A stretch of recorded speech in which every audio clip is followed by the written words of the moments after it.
तुम modern practice भी कर सकते हो, तुम मॉडर्न भी पढ़ते हो, तुम्हें तो इंजेक्शन लगाना नहीं आता होगा, तुम्हें तो बीपी चेक करना भी नहीं आता होगा, तुम्हारा क्या काम बीपी चेक करना और इंजेक्शन का। आयुर्वेद में सिर्फ चूरन ही तो बनाते हैं और देसी नुस्खे कर लो, हो जाता है पेशेंट ठीक, है ना। और तुम वाइट कोट भी पहनते हो, क्या तुम संस्कृत भी पढ़ते हो, तुम संस्कृत कैसे पढ़ लेते हो यार। तो ऐसे बहुत सारे सवाल होते हैं जो सोसाइटी अक्सर हमसे पूछती है, हम बीएमएस वाले स्टूडेंट से पूछती है। और यही सवाल सुनकर जो बच्चे बीएमएस चूज़ करना चाहते हैं बस वो रुक जाते हैं कि यार ये क्या चल रहा है बीएमएस के अंदर।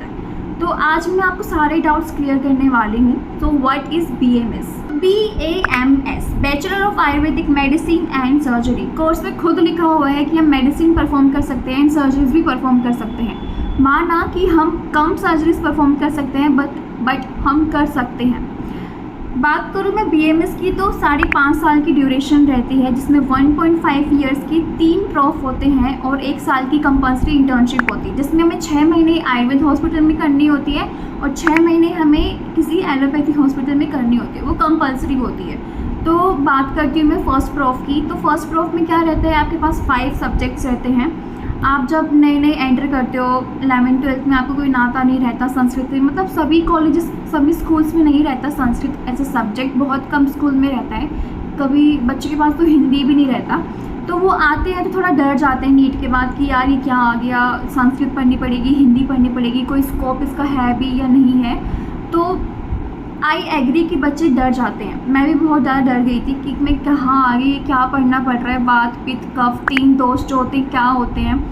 कफ को तो जो खांसी वाला कफ होता है हमें पहले वो समझ में आता था, लेकिन थोड़े दिनों बाद समझ में आ गया था कि कफ क्या होता है, वात क्या होता है, पित्त क्या होता है, सब कुछ नया होता है। संस्कृत में शब्द रूप धातु रूप सब कुछ नया नया होता है, हर कोई डरता है, आप भी डरोगे लेकिन पीछे नहीं हटना है, क्योंकि सब चीज़ें क्लियर होती रहेगी जब आप उसको टाइम दोगे और उसको अच्छे से पढ़ोगे। तो संस्कृत बेसिकली क्यों होती है, ताकि आप आयुर्वेदिक जो टेक्स्ट है वो समझ पाओ, क्योंकि हमारा पूरा आयुर्वेदिक टेक्स्ट जो है संस्कृत में लिखा हुआ है, पूरा श्लोकास में लिखा हुआ है। तो बस वो समझने के लिए आपका एक सब्जेक्ट रहता है संस्कृत का। सेकंड सब्जेक्ट होता है रचनाशारी, जिसमें आयुर्वेदिक टेक्स्ट तो हम पढ़ते ही हैं, साथ में हम मॉडर्न बुक्स भी पढ़ते हैं, लाइक BDC जो हर बच्चा पढ़ता है, MBBS का भी, कोई भी किसी भी कोर्स का MBBS नर्सिंग जो BDC होते हैं वो हम पढ़ते हैं इसके अंदर।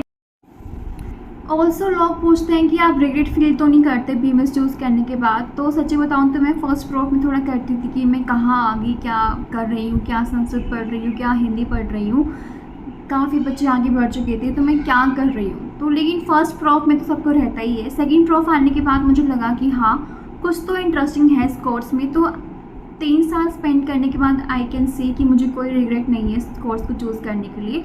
आप बिल्कुल आराम से इस कोर्स में आ सकते हो, बहुत ज़्यादा स्कोप है इस कोर्स के अंदर। बस ऑल यू नीड इज़ मेहनत, सिर्फ मेहनत चाहिए आपको और कुछ भी नहीं। तो जो थर्ड सब्जेक्ट है वो है हमारा क्रियाशारी, मतलब ह्यूमन फिजियोलॉजी। तो बेसिकली आयुर्वेद में तो हम पढ़ते हैं क्रियाशारी के जो आयुर्वेदिक टेक्स्ट है वो तो हम पढ़ते ही हैं, साथ में हम जो मॉडर्न है वो पढ़ते हैं सैम्बुलिंगम, जो हर MBBS का बच्चा पढ़ता है।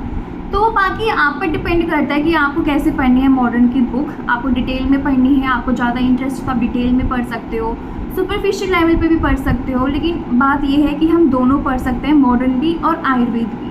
फोर्थ सब्जेक्ट है पदार्थ विज्ञान, जो प्योर आयुर्वेदिक क्लासिकल टेक्स्ट है, हमें वो पढ़ना होता है। फिफ्थ है संहिता, जो मेन सब्जेक्ट है पूरे BMS का, जिसमें 2 पार्ट्स होते हैं, चरक एंड अष्टांग। इनके कुछ चैप्टर्स ही हमें पढ़ने होते हैं। तो ये बात रही फर्स्ट प्रॉफ की। तो ये डाउट तो आपको क्लियर हो गया होगा कि हम सिर्फ आयुर्वेद नहीं पढ़ते, मॉडर्न भी पढ़ते हैं। तो हम बात करते हैं सेकंड प्रॉफ की, तो वो भी 1.5 ईयर्स का ही होता है। उसमें हमारे 6 सब्जेक्ट्स होते हैं।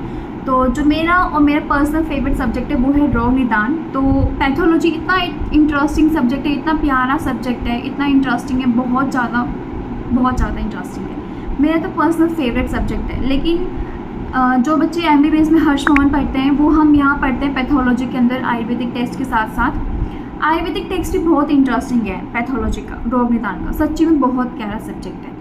सेकेंड है हमारा अगत तंत्र विच इज़ टॉक्सिकोलॉजी, तो हम उसकी बुक मॉडर्न वो भी पढ़ते हैं, आयुर्वेदिक टेक्स्ट भी पढ़ते हैं। थर्ड वन इज़ संहिता, वो तो हमें पूरी संहिता पढ़नी होती है हमें, तो उसका तो कोई मॉडर्न नहीं है, उसका सिर्फ हमें आयुर्वेद ही पढ़नी होती है। फोर्थ सब्जेक्ट इज़ रश शास्त्र, जिसमें फार्माकोलॉजी के बारे में पढ़ते हैं, ड्रग्स फॉर्मुलेशन जो होती है, जितने भी हमारे फॉर्मुलेशन से हम सारे पढ़ती हैं, और जो द्रव्य गुण है उसके अंदर जितने भी ड्रग्स हैं हम वो पढ़ते हैं। एंड जो लास्ट सब्जेक्ट है वो है हमारा स्वस्वृत, जिसको हम पाक की जो बुक होती है मॉडर्न, वो MBBS वाले पढ़ते हैं, हम वो पढ़ते हैं उसके अंदर। तो ऐसे ही हम मॉडर्न के साथ साथ आयुर्वेद भी पढ़ते हैं। एंड सेम थर्ड प्रोफ में चलते हैं, जो फाइनल प्रोफ होता है, उसमें भी हम काया चिकित्सा, सर्जरी, ये सब पंचकर्मा, ये सब पढ़ते हैं, जो आयुर्वेद के साथ साथ मॉडर्न भी पढ़ते हैं। तो ये डाउट तो आप बिल्कुल अपने माइंड से निकाल दो कि हम सिर्फ आयुर्वेद पढ़ते हैं, सिर्फ संस्कृत पढ़ते हैं, ठीक है। अब सेकंड बात रहती है कि क्या हम प्रैक्टिकल्स भी परफॉर्म करते हैं। तो मेरा खुद का एक्सपीरियंस है, हम जब फर्स्ट प्रोफ में थे तो सब बच्चे डीमोटिवेट तो होते ही है संस्कृत वगैरह देख के, लेकिन जब आप मॉडर्न की प्रैक्टिस करने जाते हो, लाइक आप एनाटॉमी हॉल में जाते हो डाइसेक्शन के लिए, आप एक्सपेरिमेंट परफॉर्म करते हो, तो आप सच्ची में मतलब आपको बहुत अच्छा लगता है कि हाँ कुछ तो है इस डिग्री में, कुछ तो है, हम कुछ तो कर सकते हैं आगे जाके। सेम फिजियोलॉजी में आप जब प्रैक्टिकल्स परफॉर्म करते हो, आप ब्लड टेस्ट करते हो, CT एंड BT वगैरह, आप हीमोग्लोबिन टेस्ट जो होता है वो परफॉर्म करते हो, काफ़ी सारे टेस्ट जो इंटरेस्टिंग होते हैं, यूरिन टेस्ट परफॉर्म करते हो, तो आपको लगता है कि हाँ आप सही जगह आए हो। सेम पैथोलॉजी में हम टेस्ट परफॉर्म करते हैं, हम पेशेंट की हिस्ट्री टेकिंग लेना सीखते हैं कि कैसे हिस्ट्री टेकिंग लेते हैं। तो आप कैसे बोल सकते हो कि इतना बोरिंग कोर्स है हमारा, तो बिल्कुल भी नहीं है। आप आयुर्वेद के साथ साथ आप मॉडर्न भी पढ़ रहे हो, इससे अच्छा आपको और कहीं नहीं मिलने वाला सच्ची में। अब जो बात है संस्कृत की, तो हमारे बैच में से काफ़ी बच्चे हैं जो मतलब जिनका कोई भी लेना देना नहीं था संस्कृत पे, पर वो भी बहुत अच्छा परफॉर्म कर रहे हैं। All you need is time and practice, आपको सिर्फ अपना टाइम देना है और पढ़ना है, तो सब कुछ क्लियर हो जाएगा। अब बात करती हूँ मैं जॉब से रिलेटेड कि आयुर्वेद के बाद BAMS करने के बाद जॉब अपॉर्चुनिटीज़ क्या। तो जॉब आई थिंक अगर आपको और अच्छे से पढ़नी है और हाई लेवल पे स्टडीज़ करनी है, तो then you can go with PG के बाद लोग PhD भी करते हैं, तो आप वो कर सकते हो। आप BAMS के बाद अपना खुद का क्लिनिक भी, BAMS करने के बाद आप अपना खुद का क्लिनिक ओपन कर सकते हो, पंचकर्मा सेंटर आप ओपन कर सकते हो, जो बहुत ट्रेंडिंग में है आजकल।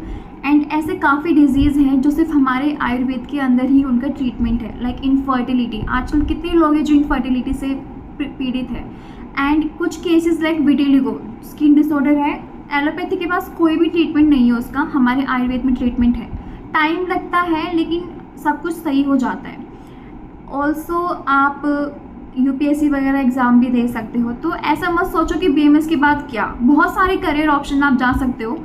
आप अपने खुद की फार्मेसी ओपन कर सकते हो, अपने खुद के ड्रग्स आप बना सकते हो, है ना। एंड आप एंटरप्रेन्योरशिप में भी जा सकते हो। हमारे एक सीनियर है जो इन सब में काम कर रही हैं, एंड जो हमारे सीनियर जो पास आउट हो चुके हैं उनके भी खुद के अच्छे क्लिनिक्स हैं जो रन कर रहे हैं। तो ऐसा बिल्कुल डरने का नहीं है कि क्या करूँगी मैं BAMS के बाद, BAMS तो होगी अब क्या, तो ऐसा कुछ भी नहीं है। आप अगर आपको आयुर्वेदिक नहीं करनी, मॉडर्न प्रैक्टिस करनी है, तो आप वो भी कर सकते हो, आराम से कर सकते हो यार, सब कुछ कर सकते हो आप।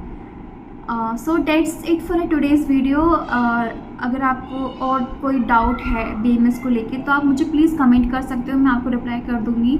एंड आपको कौन सी वीडियो और चाहिए नेक्स्ट BAMS से रिलेटेड जो मैं बनाऊँ, तो आप वो भी मुझे सजेस्ट कर सकते हो। So that's it, bye bye.